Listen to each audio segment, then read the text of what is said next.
চলো চলো চলো চলো চলো চলো চলো, আমি আছি আমি আছি।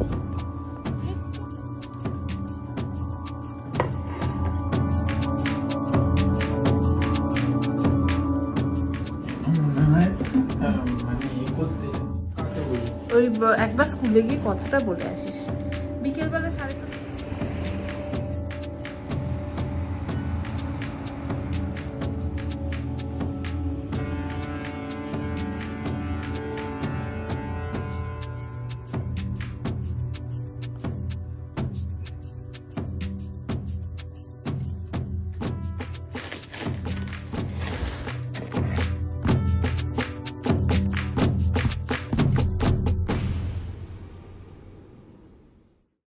নমস্কার বন্ধুরা, আশা করি সবাই ভালো আছেন। মিলেমিশের একটা নতুন ভ্লগে আপনাদের সবাইকে ওয়েলকাম। কালকে রাতে এই গরমটা কমে প্রচুর ঝড় বৃষ্টি হয়েছে, তাই আজকে সকালের ওয়েদারটা কিন্তু ভীষণ ভালো। কীরকম দেখুন, আকাশ ভর্তি মেঘ, আর না হলে এইরকম সকাল 8টার সময় এমন চড়চড়ে রোদ ওঠে যে ছাতা ঠাতা নিয়ে বেরোতে হয়। এবার এক হাতে ফোন, এক হাতে ছাতা, এক হাতে রিভু, মানে সব নিয়ে আমি একদম নাজেহাল হয়ে ওকে স্কুলে প্রায় পৌঁছাতে যাই। আজকে বরঞ্চ অনেক ফ্রি হ্যান্ড হয়ে আমরা মা ছেলেতে মিলে স্কুলে যেতে পারছি।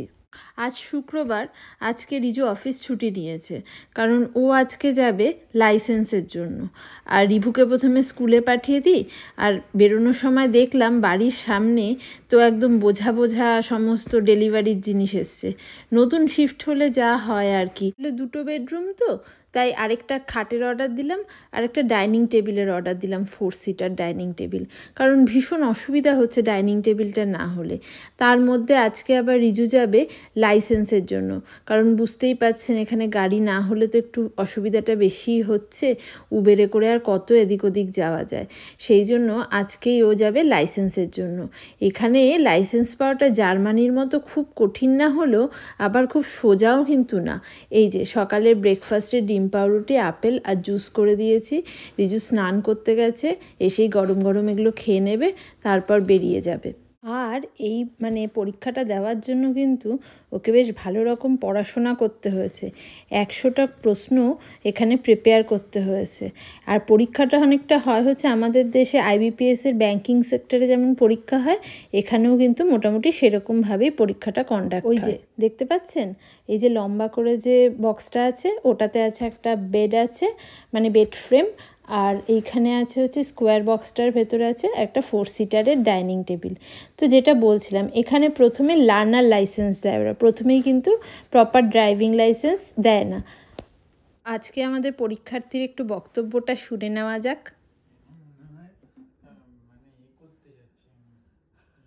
কে করতে যাচ্ছিস তুই? জগতুদ্ধার। এই তো একটু জল,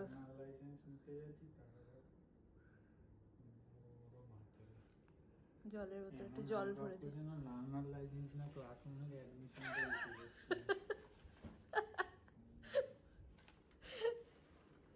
আমার যখনই কোনো কঠিন পরীক্ষা সামনে, কোনো পরীক্ষা, আমি তখনই ওই কথাটা বলি, ক্লাস 1 এর অ্যাডমিশন যদি উঠতে যেতে পারি, তাহলে দুনিয়ার যে কোনো পরীক্ষা উঠতে যেতে পারি, তাও মিশনের অ্যাডমিশন।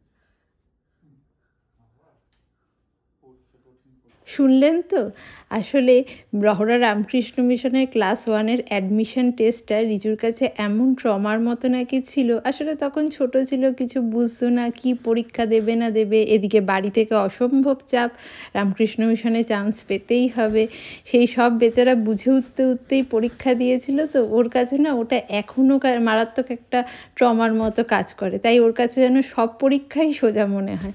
যাই হোক, এই লার্নার লাইসেন্সের পরীক্ষাটা দিয়ে এসে ওখানে যদি 6টা প্রশ্ন পরপর ভুল করে তো সঙ্গে সঙ্গে কম্পিউটার স্ক্রিন বন্ধ হয়ে যায়, আর যদি 20টা প্রশ্ন পরপর ঠিক করে ফেলে তাহলে সঙ্গে সঙ্গে অ্যাকসেপ্টেড হয়ে যায়, আর ওরা লার্নার লাইসেন্স 60 দিনের জন্য একটা লাইসেন্স দিয়ে দেবে। যদিও সেই লাইসেন্সে আপনি গাড়ি কিনতে পারবেন না, আপনাকে রেন্টালে গাড়ি নিয়ে চালাতে পারেন।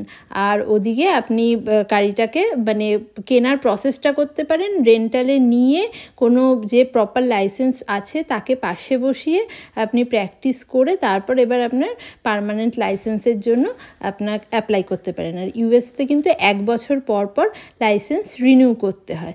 তো এখন যাই হোক ফার্স্ট হাফ হচ্ছে লার্নার লাইসেন্সের জন্য, যদিও ইন্ডিয়ান লাইসেন্স রিজুর মানে ভ্যালিড রয়েছে বলে রিজু 1 বছর কিন্তু ইন্ডিয়ান লাইসেন্স দেখিয়েও গাড়ি চালাতে পারে, কিন্তু সব ক্ষেত্রেও রেন্টালে গাড়ি নিতে পারবে, ওকে প্রপার এখানকার লাইসেন্স না পেলেও গাড়িটা কিনতে পারবে না। এখন দুগ্গা দুগ্গা বলে পরীক্ষার্থী বেরিয়ে পড়লো, ওই যে উবের এসে গেছে, এখন ওইটা করেই ও চলে যাবে। বেশ দূর, এখান থেকে 12 না 14 মাইল বললো দূরে আছে যে ডিএমভিটাতেও যাবে। আর আমি ওকে বলেছিলাম ডিএমভির আশেপাশে একটু ছোট্ট করে তুই একটু ভিডিও যদি পারিস করিস। এবার সাধারণত ওইগুলোতে পাত্তাও দেয় না আমার কথা, কিন্তু আজকে দেখলাম একটু পাত্তা দিল। ও অল্প করে 2টো ভিডিও দেখলাম বেশ করেই এনেছিল। তো এখন যাই হোক, রিজুর ছেলেও চলে গেছে স্কুলে, রিজুও চলে গেল পরীক্ষা দিতে। এবার আমাকে আবার রান্নাবান্নায় লেগে পড়তে হবে। এখন উইকেন্ড, আজ তো শুক্রবার, তো ভেবেছি একটু বেশি করে ভালো মন্দ একটু রান্না করব।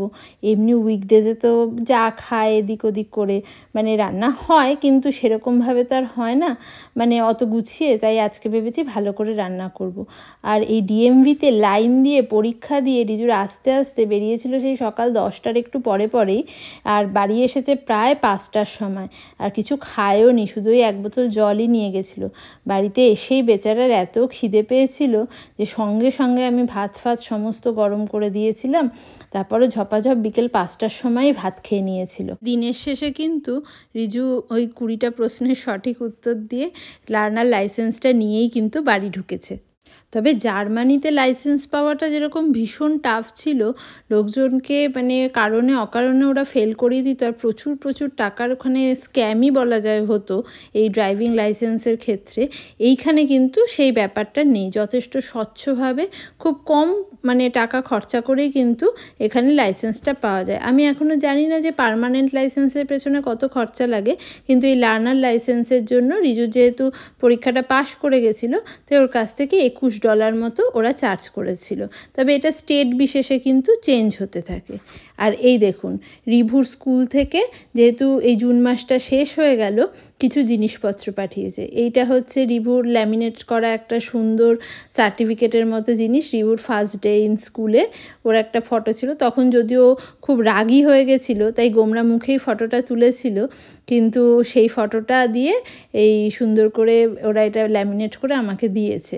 আর এই দেখুন এখানে কি ওশান ইন দ্য বটল কনসেপ্টে ওরা একটা অ্যাক্টিভিটি করিয়েছে। এটা সাধারণত ফাইন মোটরের, এই স্টিকারগুলো খুঁটে খুঁটে তুলে এই বোতলের গায়ে লাগাতে হবে করে বাচ্চাদের ফাইন মোটর স্কিলটা দেখছিল।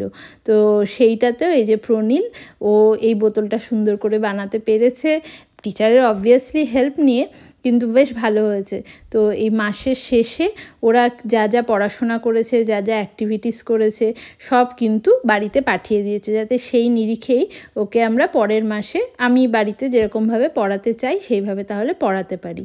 আর এখন এই প্রনীল বেবি ভীষণ দুষ্টুমি করছে, আর এই ফাঁকে প্রনীলের মা আর বাবা মিলে যাবতীয় এই যা যা ডেলিভারি জিনিসপত্র সমস্ত এসছে সেগুলো সমস্ত খুলবে, কারণ এর ভেতর অনেক জিনিস আছে। সবচেয়ে ইম্পর্টেন্ট এবার যেটা অর্ডার দিয়েছি সেটা হচ্ছে ব্রিটার একটা জাগ, কারণ এখানে জলটা খাওয়ার পর রিভুর খুবই স্টমাক আপসেট হচ্ছিল বারবার, মানে 20 দিনে প্রায় 3বার স্টমাক আপসেট হয়েছে, যেটা আমাকে প্রচণ্ডভাবে ভাবিয়েছিল। জার্মানিতে ওর স্টমাক আপসেট ব্যাপারটা কিন্তু হতো না। আর যেহেতু এখানে ট্যাপ ওয়াটারই লোকজন বেশি খায়, তো আমরাও প্রথমে ট্যাপ ওয়াটার খাওয়া শুরু করেছি। তো আমার আর রিজু সেরকম কিছু না হলেও রিভুর বারবার খুব পেট খারাপ হচ্ছিল, হয়তো মিনারেলসের চেঞ্জের জন্যই হয়তো ওর এটা অসুবিধা হচ্ছিল। তো সেই জন্য একটা ব্রিটার জাগ অর্ডার করেছি, কয়েকটা, সেই জাগটা মানে ফিল্টার সমেত, তো সেই জন্য জলটা ছেঁকে পরিষ্কার হয়েই আসে। এমনি জাগটা ইউজ করাও খুব সোজা। জার্মানিতেও এই জাগটা ভীষণভাবে পপুলার ছিল। আর অর্ডার করেছি রিভুর জন্য একটা রেইনকোট আর একটা ছাতা, কারণ অত বড় ছাতা নিয়ে স্কুলে যেতে বড্ড অসুবিধা হয়, যেটা আমাদের বাড়িতে রয়েছে। তো রিভুর জন্য সেই জন্য একটা ছোটো ছাতা অর্ডার করেছি। আর রেইনকোটটা হচ্ছে ওদের এখন স্কুলে সামার ক্যাম্প চলছে, তো প্রত্যেক বুধবার দিন ওদের মানে ওয়াটার প্লে হয়, ওরকম ওয়াটার গেম অ্যাক্টিভিটি, মানে সারাদিন ওরা জল নিয়েই থাকে। তো সেই উপলক্ষে ওই রেনকোটটা অর্ডার করা হয়েছে। এই হচ্ছে ব্রিটার জাগ, একটু বড়ই অর্ডার করেছি, ছোটও ছিল কিন্তু সে বারবার জল ভরতে হবে, করতে হবে, ঝামেলা। তো এই জাগটা মোটামুটি আমার দিনে 3 বা 3.5 বারের মতো পুরো ভরা থাকলেই কিন্তু আমাদের 3 জনের হয়ে যাচ্ছে। এই জল দিয়েই রান্না বান্না সবই করব। আর এখানে ফিল্টার আছে, তাই একসাথে এমনিতে একটা ফিল্টার দিয়েছেই, আরও 6টা ফিল্টার কিনে রেখেছি। প্রত্যেক 3 মাস পর পর এখানে এই ফিল্টারটা চেঞ্জ করে ফেলতে হবে। তাহলে মোটামুটি 21 মাসের নামে নিশ্চিন্ত হওয়া গেল। আর এই ফিল্টারটার দামও যে 6টা ফিল্টারের সেটটা কিনেছি, সেটার দামও আহামরি যে খুব বেশি তা কিছু নয়, খুবই অ্যাফোর্ডেবল প্রাইসে এই জাগার ফিল্টারটা এসছে। আর ওই দিকে দেখুন, ওই বেবি শার্ক মাম্মা শার্কের থিমের ওপর বেস করে ওর এই ছাতা, পুচকি একটা ছাতা কেনা হয়েছে একটা রেনকোট। এবার রেনকোটটাও এই থিমের ওপর ভিত্তি করে। এইবার যখন ওকে দেখিয়েছি, ও যে কি খুশি হয়েছে, ও ভীষণ পছন্দ করে এই শার্কের গানটা। এবার সেই জন্য ওই রেনকোট আর ছাতাটা দেখে যার পর নাই খুশি হয়েছে। কিন্তু দুঃখের বিষয় যে এই রেনকোটটা কেনা হয়েছে, তারপর যেদিন ও স্কুলে গেছে সেই দিন এতটাই ক্লাউডি ওয়েদার ছিল যে এরকম ছাতার দরকার পড়েনি। বৃষ্টি হয়নি কিন্তু রোদও ওঠেনি, বেশ একটা হালকা হাওয়া দিচ্ছিল, এরকম ওয়েদার ছিল। সেই জন্য ছাতাটা নিয়ে যাওয়া হয়নি। আর বুধবার এলে তখন গিয়েও আবার রেনকোটটা ইউজ করবে। যাই হোক, ও ভীষণ খুশি হয়েছে দেখে, ওর খুব পছন্দ হয়েছে। আর দেখুন এই যে এই খাটটাও অ্যাসেম্বল করা হয়ে গেছে। আর ওদিকে তো ডাইনিং টেবিলটা দেখলেনি, ওই যেখানে আমি সমস্ত বাক্সগুলো খুললাম সেইখানে ওই ডাইনিং টেবিল আর এই খাটটা পুরো অ্যাসেম্বল করা হয়ে গেছে। এইটাই রিজুর অফিস রুম কাম রিজুর বেডরুম বলা যায়, এটাই হতে চলেছে। আমরা ওই আরেকটা ঘরে যে বেডটা পেতেছি, বেড ফ্রেমটা, ওটার ম্যাট্রেসটা অর্ডার দিয়েছি, যেটা মোটামুটি 4-5 তারিখের মধ্যে চলে আসবে, জুলাই মাসের।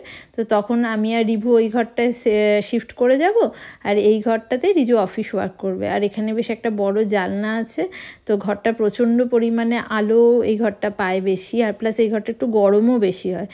ওই দিকের যে আরেকটা বেডরুম আছে, এটা মাস্টার বেডরুম, ওটা একটু হালকা ঠান্ডাও গোছের। চলুন এবার আপনাদের সাথে আরেকটা জিনিস শেয়ার করি। রিভুদের স্কুলে এই মাসের জন্য হোমওয়ার্ক দিয়েছে স্ক্রিবলিং করা, তাই ওর জন্য এই ডিজিটাল বোর্ডটা কেনা হয়েছে। আমাদের বেলায় তো স্লেট পেন্সিলেই আমরা লিখে অভ্যস্ত ছিলাম, কিন্তু এখানে স্লেট পেন্সিল দেখলাম পাওয়া যায় না, যদিও জার্মানিতে পাওয়া যেত। ব্যাটারি চালিত এই ডিজিটাল বোর্ড, এরকম লিখে ওই বাটনটা ক্লিক করলেই আবার ক্লিন হয়ে যায়, বেশ সুন্দর। আর ডাইনো থিমের ওপর থাকাতে রিভুরও খুব পছন্দ হয়েছে। এইবার দিনের শেষে রিজু করবে লাঞ্চ। ওর জন্য আজকের সব ফেভারিট খাবারই রয়েছে। একটু উচ্ছে ভাজা গরম ভাতে খুবই ভালো লাগে খেতে, তার সাথে পালং শাক আলু বেগুন দিয়ে করেছিলাম। এখানে তো এখনও বড়ি কোথায় পাওয়া যায় ঠিক জানি না, বা আদৌ পাওয়া যায় কি না কে জানে। সেইটা বানিয়েছিলাম। চিংড়ি মাছ দিয়ে লাউয়ের তরকারি করেছিলাম, আর ওই পেঁয়াজ আর টমেটো দিয়ে এর লঙ্কা দিয়ে একটু ঝাল করে চিংড়ি মাছেরই একটা ঝাল প্রিপারেশান বানিয়েছিলাম। আর সঙ্গে ছিল মুসুরির ডাল। এই দিয়ে এখনও দুপুরে ভাতটা খাক। আর আজকের ব্লগটা আমি এখানেই শেষ করব। যদি ভালো লেগে থাকে তাহলে অবশ্যই লাইক, কমেন্ট, সাবস্ক্রাইব আর শেয়ার করে আমাকে এগিয়ে নিয়ে যেতে সাহায্য করবেন। সবাই ভালো থাকবেন, সুস্থ থাকবেন। নমস্কার।